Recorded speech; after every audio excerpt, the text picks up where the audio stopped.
to The Daily Show. I'm Michael Kosta. And I'm Ronny Chieng. That's right, tonight you're getting two hosts for the price of one. Wait, are they cutting our paychecks in half? No, they're just not paying you. All right, so let's just get right into the headlines. Let's kick things off with some sad news that might tug at your heartstrings. President Donald Trump might be going to jail.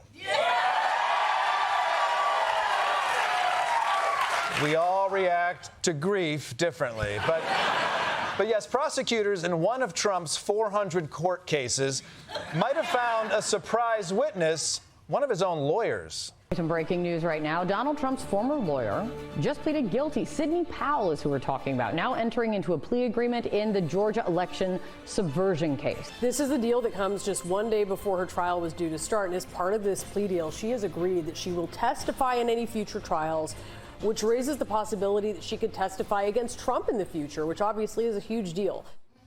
That's right. Sidney Powell might be flipping on the Don. And if you don't remember Sidney Powell, she was Trump's craziest lawyer, which is amazing considering that Trump's other lawyers included this guy and this guy. Being Trump's craziest lawyer is like being the most divorced dad at an Embassy Suites. Embassy Suites, not an embassy, and definitely not sweet. Now, under this plea deal, Powell will avoid prison time, but she will have to pay a $9,000 fine and write an apology letter to the citizens of Georgia. I mean, just a letter. This woman actively tried to steal an election. Least she could do is apologize door to door like a sex offender. Yeah. Hi, I'm Sidney Powell. I molested democracy. Good point, Ronny. Yeah. At the very least, she should write an apology to Mike Pence for almost getting him hanged. I mean, obviously, he won't read it because he considers receiving mail from a woman to be a form of sex, but it's good etiquette. I mean, Costa, I gotta say, you know, Sidney Powell sounds like a pretty great lawyer, to be honest. Wow. I mean, man, she got treason down to an apology letter. Like, that's amazing negotiation. Is she still practicing? Because I might want to hire her. Wait, what? No, why would you hire a criminal lawyer? You have legal problems? No, nothing major, just some minor drug trafficking. Drug trafficking, like fentanyl? Oh, no, like anything you want, man. I can hook it up. Yeah. All right, let's move on to some breaking news from the world of AI. Every day, people are using AI for groundbreaking things like cheating on their homework or drawing the Mona Lisa with giant boobs. But now, researchers are using it to unlock ancient human mysteries. Artificial intelligence, or AI, is allowing researchers at the University of Kentucky to read an ancient scroll burned by Mount Vesuvius. Now, the scrolls are too fragile to unfurl, but UK's Dr. Brent Seals and his team of researchers have developed technology to try and read what's on the scrolls without opening them. One word that's already been deciphered is purple, but a more recent discovery has given scientists more to translate. Wow. Purple. I mean, I was hoping for ancient wisdom or like how to summon a demon, but yeah, you know, mixing red and blue is cool too, I guess. Although, if we can't read the scroll ourselves, how do we know if the AI is right? Well, we're just gonna trust it? Because ChatGPT told me 3 days ago that Gandhi invented the cinnamon challenge, so... Anyway, it's also a waste of time because I already know what's going to be on that scroll, okay? It's going to be someone writing, hey, sure hope that volcano doesn't kill everyone in town. Purple. Yeah. I mean, do we want to know what ancient people have to say? We always think it's going to be something profound, but it's always just, it's human. It's going to be something racist, don't you think? I mean, think about how racist your grandpa was 60 years older than you. Imagine if he was just 2,000 years older. Yeah, like I don't want to read someone's 2,000 old tweets. Yeah. And I agree. Also, like, what are we looking for in there? Like, what kind of wisdom? How smart can these people be? Yeah. Like, they put their most important documents next to a volcano. That's true. And they say it's too delicate to unravel. Well, how do you know? Have you tried to unravel it? Yeah, right? Good point. Yeah. Yo, just pick the least important looking one and open it. Open the scroll. Open the scroll. Open the scroll. Open the scroll. Open the scroll. Open the scroll. Open the scroll. Open the scroll. Let's move on. Open the scroll. Let's move on to America's new. Let's move on to America's new national pastime, book banning. States around the country are trying to ban any books that expose their children to diversity. But now one prominent children's book publisher is standing up and saying, hey, we can help you with that.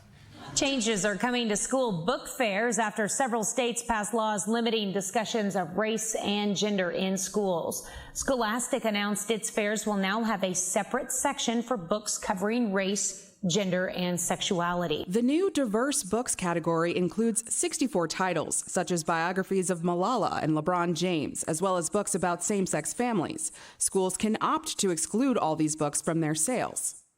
Hold on, yeah.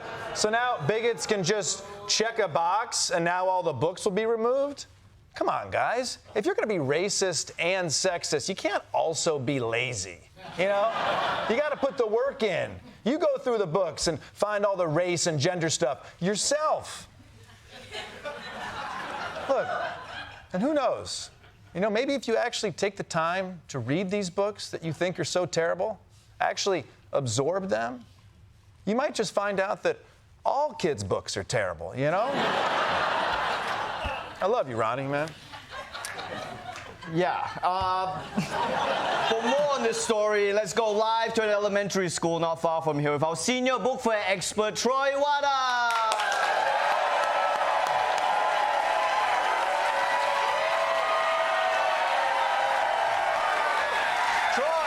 Troy, it's a real scandal keeping kids from reading these classic books.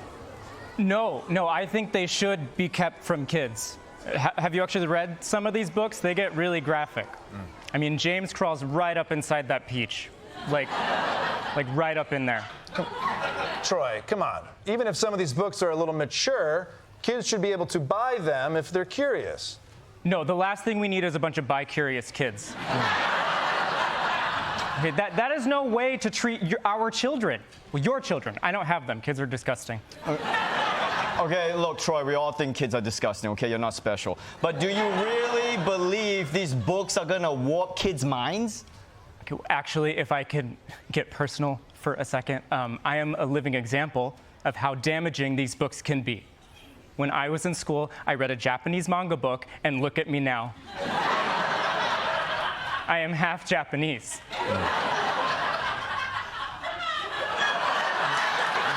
Wait, the book turned you half Japanese? Yeah, and why only half? Well, I didn't finish it. But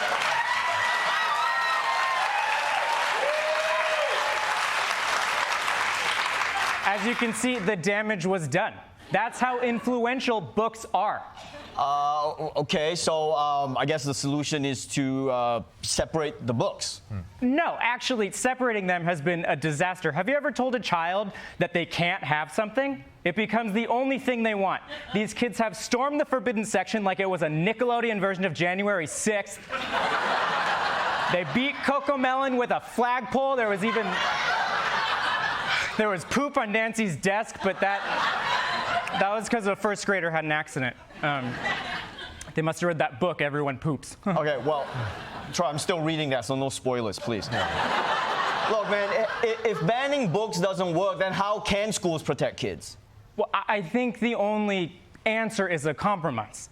Stop banning books, but also stop teaching kids how to read. Oh. Okay, that works for me. Troy Iwata, everybody.